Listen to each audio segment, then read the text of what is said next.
हमर चैनल के माध्यम से वीडियो देखिए जम्मू संगवारी मल्ला राम राम संगवारी हो। अगर आप मन अभी तक हमार यूट्यूब चैनल साच की आवाज़ ला सब्सक्राइब नहीं करे हो तो बिना देरी करे हमार मन के यूट्यूब चैनल साच की आवाज़ ला सब्सक्राइब कराओ और घंटी के बटन ला जरूर दबाओ जेमे आप मन ला नवा नवा गाना गाए बर और देखे बर मिलही। नवा नवा वीडियो देखे बर हमार चैनल ला सब्सक्राइब करूँ। धन्यवाद।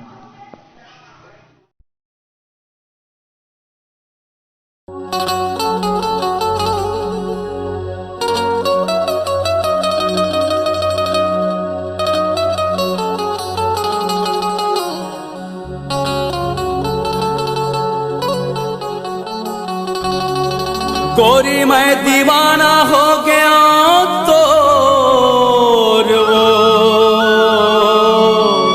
गोरी मैं दीवाना हो गया तो गोरी मैं दीवाना हो गया तो राजा मैं दीवाना